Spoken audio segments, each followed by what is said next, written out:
And as we are gathered, Lord, we pray that you will sit on your throne of power and preside over this activity.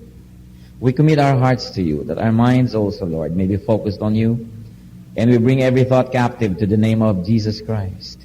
And we reject and rebuke all work and all presence of evil in our midst. And we ask you, Holy Spirit, lead us unto greater godliness. Give us eyes that see and ears that hear.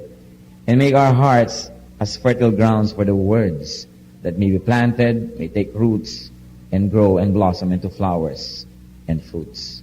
Father, we are your people. We recognize no other God. And so we ask you, preside over us, lead us, teach us, and may we not only increase in knowledge, may we not only increase in understanding, but indeed, O Lord, as we depart from this place later on, may we have been touched by you, so that we may be more and more like your Son, Jesus. Lead us. We praise you and thank you, and we pray in Jesus' mighty name. Amen. The three persons in the marital configuration are all very interesting. Tatluhan dapat sa love affair. Parang may nakakunot na, bakit naman trilogy agad? Dapat kaming dalawa lang. Meron pong tatlong karakter dapat sa pagsasama ng mag-asawa para ito magtagal. At hindi lang magtagal, ito ay maging maganda, makulay, mabulaklak. Unang-una, of course, not necessarily in order of importance, is man. The man, the male part of the marriage. In Genesis 2:18 in the Bible, the Lord God said, "It is not good for a man to be alone. So I will make a helper suitable for him." So the first person in this whole partnership is man. And of course, the second person is the woman. That's why in the first marriage that the Lord himself authored in Genesis 2:22, then the Lord God made a woman from the rib that he had taken out of the man, and he brought her to the man. So dalawa na. And you would think kompleto na yung marriage. Meron pa po. The more important part of this partnership is God himself. Marami pong mga marriages ngayon nagkakagulo kasi yung babae lang at lalaki, hindi nila naisasali ang Diyos. Pag gumagawa ng mga desisyon, sila lang nagde-decide, o yung babae lang, o yung lalaki lang, hindi kasali ang Diyos. O kaya lumalabas sila sa mga kautusan ng Diyos, kaya nagkakagulo. If we're going to review all miseries of husbands and wives, mostly they come from leaving God out. Except if they were very godly but going through trial, which is another story. So ang Diyos is the third person in marriage. Dahil unang-una, siya creator. There could have been no marriage without creators, without the Creator himself. So Genesis 1:27, so God created man in his own image. In the image of God, he created him. Male and female, he created them. As creator, God is the author and sustainer of the union and the marriage of man and woman. So Matthew 19:6 in the New Testament, it says here about people who are married, so they are no longer two, but one. Therefore, what God has joined together, let man not separate. So ang Diyos pala ang nagtatali ng kasal ng matrimonyo. Ang Diyos mismo, wala nang iba. And God, because He is authority and above all authority, sometimes can be represented by legal personages or by religious leaders. And these are the ones who complete the signing of the documents. So a man, a woman, and a religious leader or a legal civic government personage representing the economy, the power, the system, the government of God. So, man, as we see here, was made in God's image. Ang ganda-ganda po ng sequence ng thought. Pagka pinag-aralan natin mabuting Genesis, God created man in His own image. And then He says, male and female, He created them. So man is part of God's image. Woman is another part of God's image. But man and woman together in matrimony gives you an image of God's unity and completeness. In other words, sabi nila, a man doesn't find completion until he finds his missing rib. It may be very poetic, and up to a great extent it can be true, but of course it's not absolute. However, what we're saying is, man was made for woman and woman for man. To the point, sabi nila, magkaiba. Yung lalaki daw, mostly, umaandar intellect, yung women, intuition. Kahit magkatabi sa upuan yung babae at lalaki, magkatugma. Di po ba? Yung mga lalaki, maliliit ang hips, babae mas malaki. Yung lalaki naman, laki-laki na shoulder. Ang babae naman, maliit ang mga shoulder. Subukan yung pagtabihin ng dalawang babae, siksikan masyado. O dalawang lalaki, for that matter, hindi mo malaman kung saan dadalhin yung balikat mo. Kahit sa ganong configuration, talagang alam natin, they were made one for each other. And it is in the partnership of man and woman, in the context of marriage, that humanity finds completion.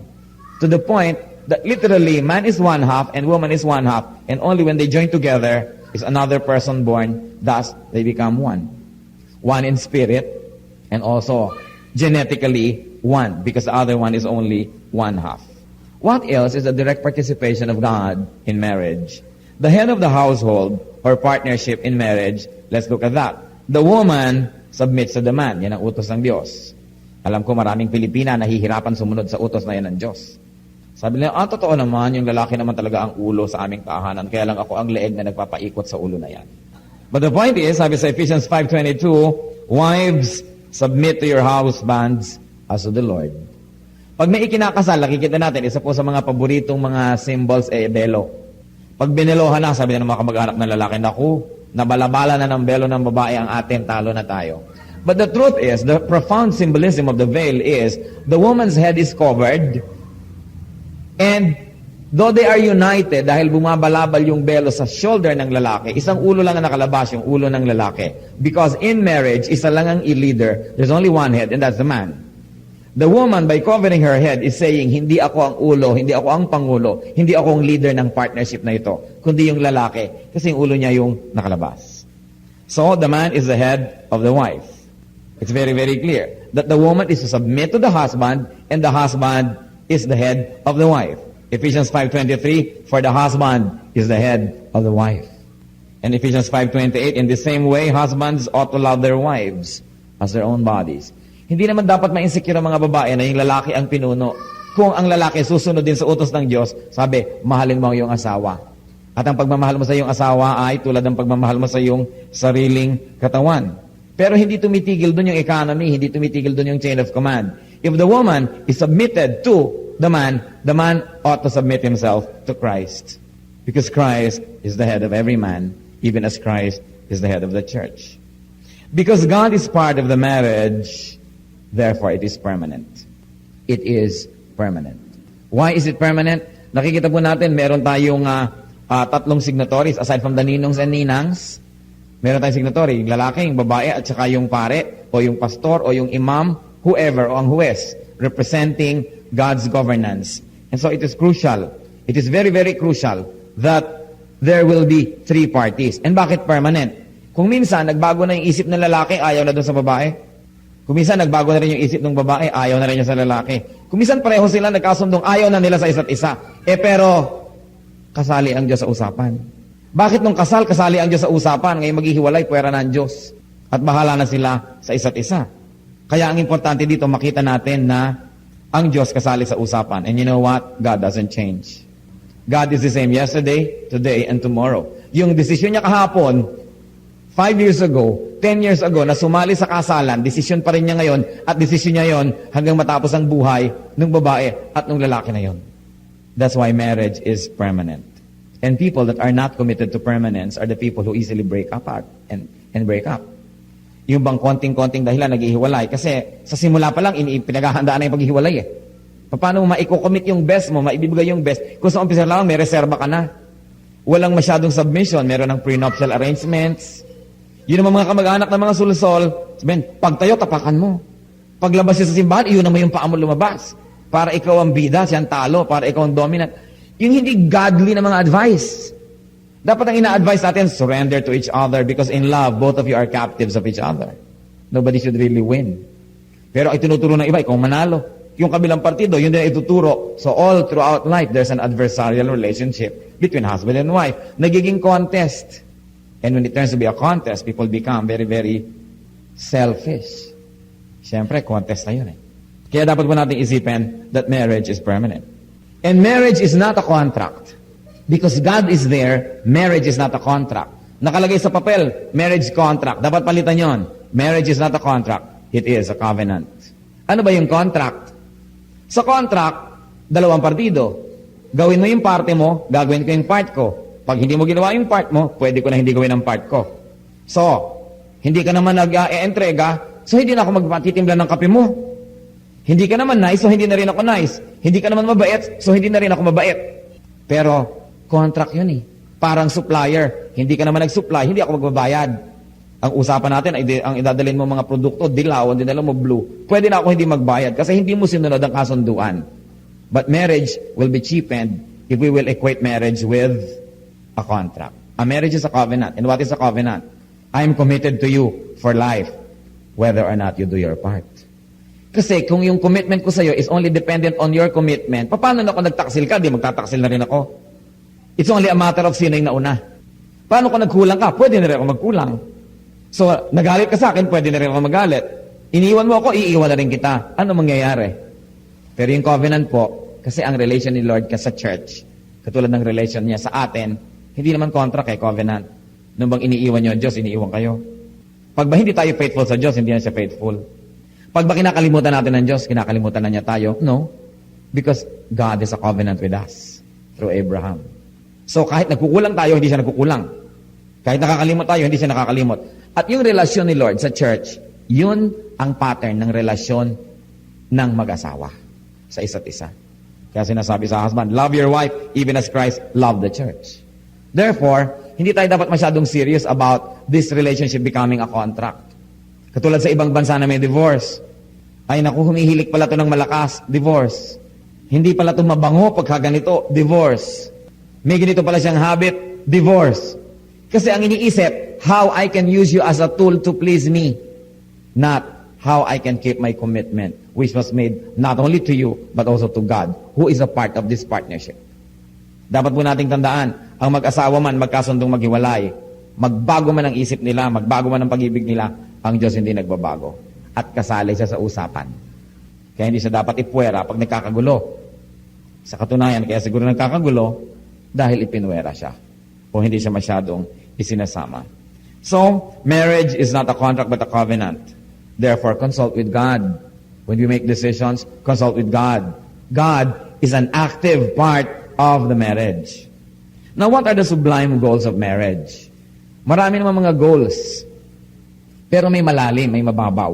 Ang pag-usapan po natin yung malalalim na dahilan ng pag-asawa, yung goals of this partnership between man and woman. Of course, it's for happiness.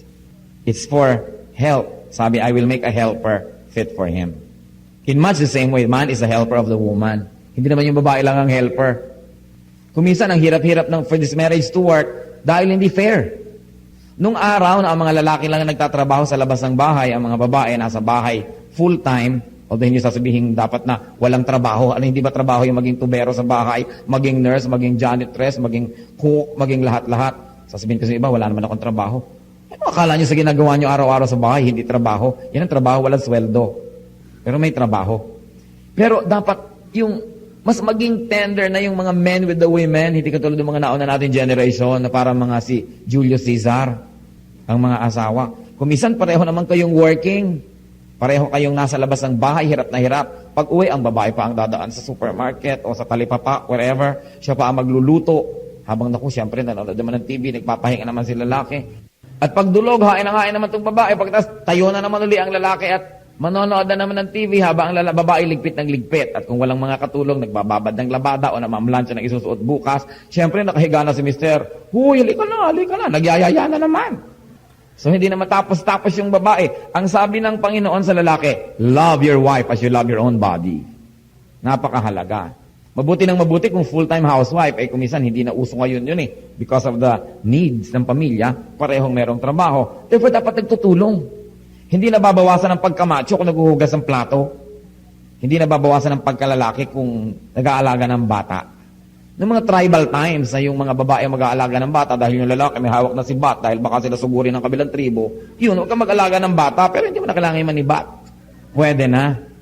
Kaya napakahalaga po yung ganon yung nag-evolve na definition natin ng relationship. Actually, hindi naman kailangan mag-evolve eh. Balikan nyo lang yung tinasabi sa Bible. Kaya lang napakalayo natin kumisan sa sinasabi ng salita ng Diyos. Kumisan tayo napaka-relihiyoso pero malayo tayo sa salita ng Diyos. Religiosity and spirituality are seldom the same. And it's very important to go back to the basics of what the Bible teaches us. So that's a sublime goal, to be happy. And another sublime goal of the partnership is, of course, procreation, raising up a family. To populate the earth, not with just earthlings, to populate the earth with worshipers. Bakit ba nilikha ng Diyos ang tao? Para siya worshipin. So dapat, habang pinaparami ang tao sa planeta, dumadami ang worshiper. Therefore, it becomes a divine obligation of man and woman, husband and wife, not only to raise up children, not only to raise up intelligent children, but to raise up godly worshipers. It's important.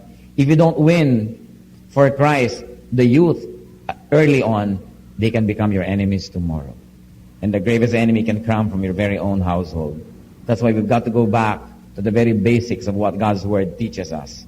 What about man and woman with God? Kanina kasi man and woman lang eh. Ano ba yung goal nila together? Now, man and woman on one part and with God. Ano ba yung goal? The goal of marriage is worship. Bakit ba binigyan si Adan ng babaeng makakasama? Para makatulong sa kanyang pagmamanage ng resources ng planeta, para makasama niya sa pakikipag-fellowship sa Diyos, para makasama niya sa worship.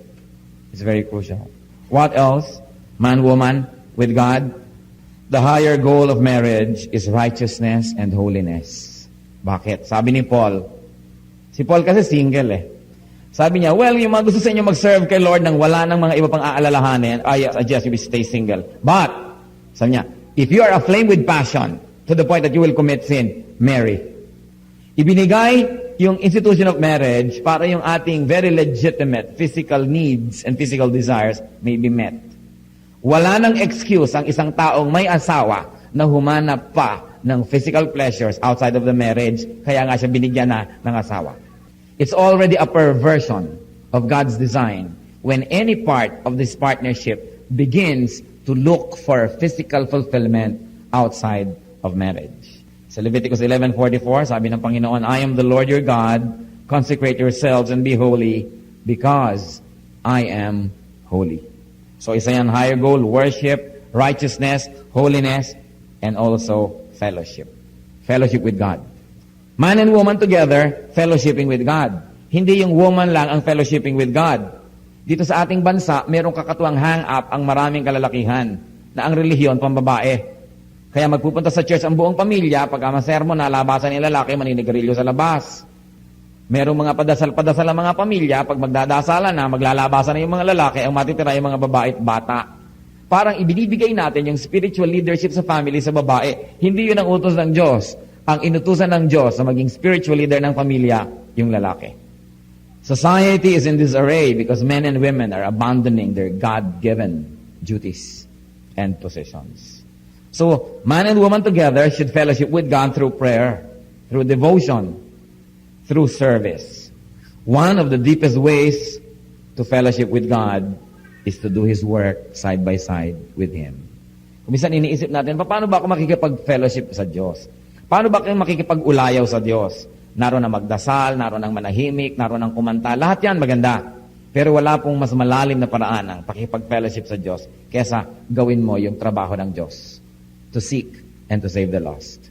Para yung mga ibang working mothers, hindi sila naiintindihan ng mga anak nila. So sometimes, dinadala nila yung anak nila sa office o sa workplace. Because once they get to the workplace, the children begin to understand what their mothers do outside the house. And because of that, they have familiarity with what she does, mas naiintindihan nila. Lalo naman kung yung ginagawa ng isang tao, gagawin din natin. That's why social scientists, sociologists, social workers have their what they call immersion. Nakikisama sila sa mga taga-baryo o fishermen o taga-squatters o whatever para yung lifestyle nun maintindihan nila because they work side by side with them. Gusto nating maintindihan ng Diyos, gusto natin siyang makilala ng mas malalim, sumama tayo sa kanyang trabaho. Maglingkod tayo sa kanya ng tapat. Sumama tayo sa kanyang ministrations and we will fellowship with Him in a deeper way. Not all religious services are godly services. Kaya kailangan, hihiwalay po natin yung religion from spirituality. Yung iba naman, habit na lang. Yung iba na lang, nakasanayan. Yung iba, a-attend ng religious services para lang umattend ng graduation o laureate o whatever. Nandun lang sila dahil sanay nang nandun. Pero pag uwi, tanungin mo, anong natutunan mo? Ewan. Tungkol sa Diyos. Walang masabi. Paano lumilipad ang isip habang nasa loob? Kaya napakahalaga po that we not only become religious, but we really become spiritual. That we should know God, that we should know the Bible more. Ignorance of the Bible is ignorance of God. Because what we ought to know about God is revealed in His holy word. And then, ultimately, what is the final goal of this partnership between man and woman, and then between these two and God? Eternal life with Christ. Yung pag-aasawa is a sample of completeness. Di po ba kulang nga yung lalaki, kulang yung babae, so the Lord deemed that they should be together in marriage para maranasan naman nila, sample pa lang, parang patikim, yung ibig sabihin na maging complete. And that is meant to make man and woman long for the real and deeper sense of completeness, and that is eternity with God. Kung nasasarapan kayo na may kasama kayong asawa, dapat yun lalong maging dahilan para tayo maghangad na makasama natin ang Diyos. Kasi yung kapwa mo lang tao na may pagkakamali, may pagkukulang, masarap kasama. Yun is meant to tell us what we're missing, na lalo naman ang Diyos. Kaya yung pagsasama ng mag-asawa is meant to prepare them for eternal life. Eternity is very important. At pagka ang pareho ang mag-asawa may eternal life, they know that they are under the grace of God through the Lordship and Saviorship of Jesus. They know, kahit mamatay yung isa, mauna yung isa, medyo masakit, but you are not hopeless. Dahil alam nyo, makikita kayo muli. At sa pagkikitang muli na yon, ano ang mangyayari? Hindi lang siya ang makikita mo, all the saints and God Himself. Marami pong mga tao pag nawala ng asawa, talaga namang parang pinagtakloban ng langit at lupa. Parang nawala na ang lahat-lahat. Yung iba nagagalit pa sa Diyos, nagtatampo sa Diyos. Samantala, ang dapat natin gawin, kung sakaling nawala yan, magpasalamat tayo kahit sandali nakahiram tayo sa Diyos. Ganon din, kahit anak, nawala ang ating anak, dapat tayong magpasalamat. Salamat po nakahiram ako. Dahil hindi naman kayo ipinanganak na may kasamang asawa. Hindi naman kayo ipinanganak na may kasamang anak. We brought nothing into the world. That's what the Bible says. And we will bring nothing out of the world. So whatever we enjoy is only borrowed from God. Hiram. Yung mahatagal na pinahiram, sa halip na magpasalamat nung binawi ang pinahiram, nagalit at nagtampo pa. Kaya dapat po iniisip natin yun. Kung nagkakaroon ako ng very special joy and sense of completeness dahil may asawa ko, ano pa kung si Kristo ang aking kasama? Ano pa kung si Kristo ang aking kaulayaw? Sabi sa John 3:36, whoever believes in the Son has eternal life, but whoever rejects the Son will not see life, but the wrath of God remains in him. Napakahalaga po sa marriage, hindi lang yung ang goal natin, magkabahay, magkalupa, magkaroon ng kotse, makapagpatapos ng mga anak. All those are nice goals. But remember, no matter what you do, life will end. Life on earth will end. Kung nung araw nag-aral kayo, pinaghandaan nyo ang magiging kurso nyo, nag-invest kayo ng panahon sa pag-aaral, pagkatapos pinaghandaan nyo rin ng pag-aasawa, yung iba nag-save, talagang gumawa nito at gumawa niyan para maging handa, di lalo naman dapat natin paghandaan yung walang katapusang eternity. Kung saan hindi lang tao ang ating makakaulayaw, kundi ang Diyos mismo. But let us not delude ourselves. Dalawa naman ang destination, heaven and hell. Hindi ko may namatay, ay kasama na siya ng Diyos. Hindi natin pwedeng sabihin yon decisively. Kumisan alam nating pampakonsuelo lang para lang na yung mga sugat ng ating puso ay medyo maghilom. Pero alam natin na may impyerno at may langit na dapat paghandaan. One of the best things na pwedeng ipundar ng mag-asawa, hindi bahay, hindi lupa, eternal life. Para sa kanila at para sa kanilang mga anak. Para sa lahat ng mga tao na i-influensya nila. So marriage is for man and woman, but it is also for God's glory. So glorify God in your marriage. And glorify God through your marriage. Sa Bible, meron pong mga napakagandang mga model couples like Priscilla and Aquila. They were always serving God. Wherever they would go, they host workers. Kaya sila po ang laging tinitirhan ni Paul. Sila ay masisipag, nagtutulungan, magkasama sa hanap buhay, magkasama rin sa paglilingkod sa Diyos. Hindi tayo nabubuhay para maghanap buhay. Naghahanap buhay tayo para mabuhay. Kaya dapat po, meron tayong very healthy space in our hearts for godliness and for godly service. Yung mga young people, hindi makapag-serve kay Lord kasi nag-aaral. Subukan nyo naman, pagka malapit ng matapos, lalong hindi makapag-serve kasi nagtitesis. Pagka-graduate, naghahanap naman ng trabaho, hindi rin niya makapag-serve. At pagkatapos, magiging busy yan, going up the corporate ladder. Tapos mag-aasawa, lalong hindi naman ngayon makakapag-serve dahil nag-uumpisa na ng pamilya. At pagka ngayon naglakihan na yung mga anak, hindi rin makapag-serve dahil eto, nag-aalaga na ng apo. Kailan pa kayo maglilingkod? Kung wala ng panahon. Binibigyan tayo ni Lord ng lakas para i-allocate. Huwag niyong ubusin ang lakas niyo sa material pursuit lang o sa social pursuit, even family pursuits.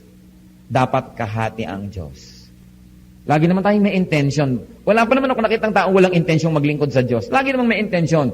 But you know, One good act is better than 1,000 good intentions. Whatever good you can do, do it now, because you may never pass this way again. Today is cold cash. Tomorrow is only a promissory note. Hindi pwedeng panghawakan, hindi pwedeng ipagmalaki. Dapat maglingkod na tayo sa Diyos ngayon.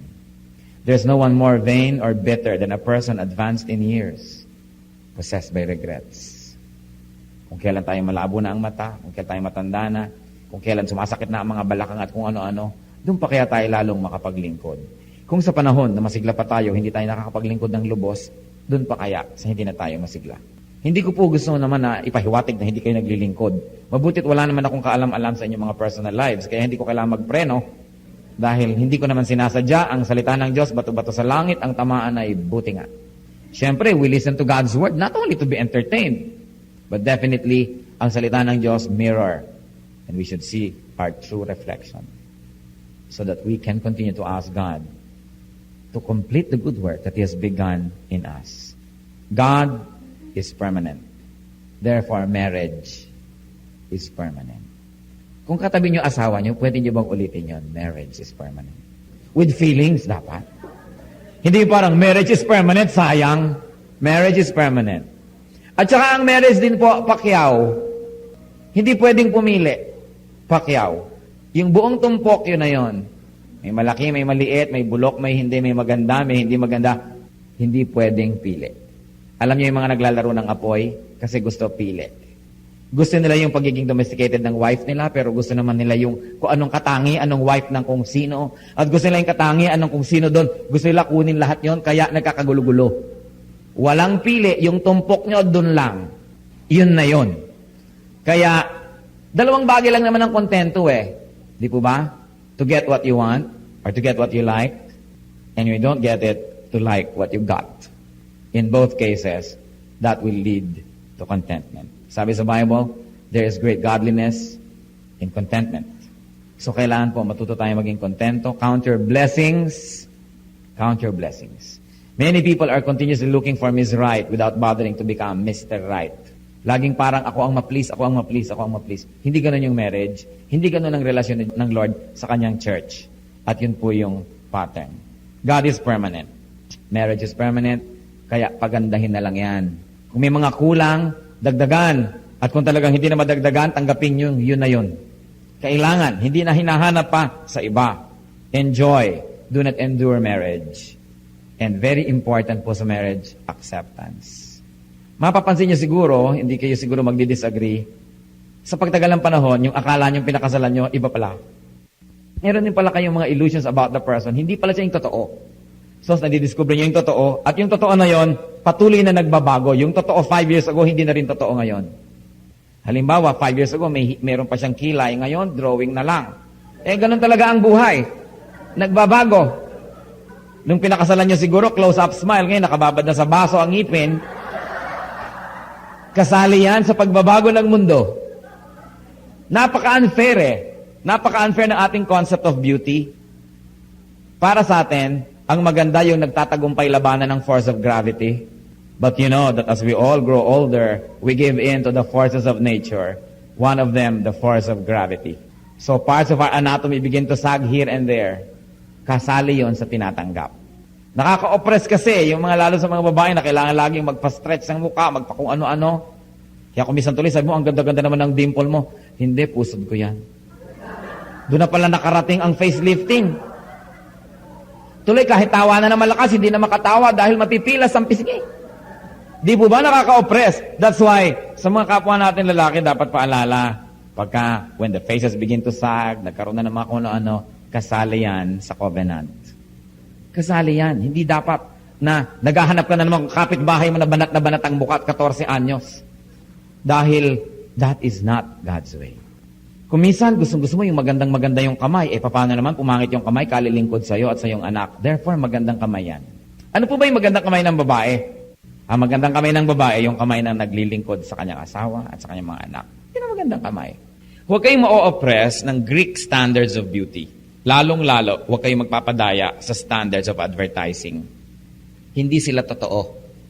Kahit yung mga model, kutakot-takot na makeup at lighting pa ang ginagawa bago kunan niya ng litrato. Huwag kayong magpa-oppress Meron man dyan totoo, bihira.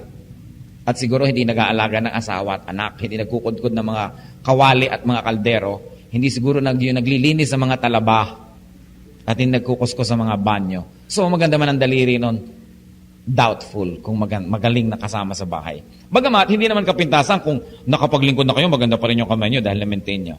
Pero hindi pangit ang kamay na naglilingkod. Yun ang magandang kamay. God is in marriage, so keep marriage sacred. Sabi sa Hebrews 13:4, marriage should be honored by all and the marriage bed kept pure.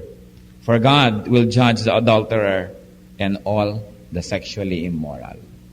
Huwag po kayong magpapadala sa mga pananaw ng sanlibutan. Alam niyo naman, sikat na sikat yung maraming asawa, yung maraming ganito at ganon.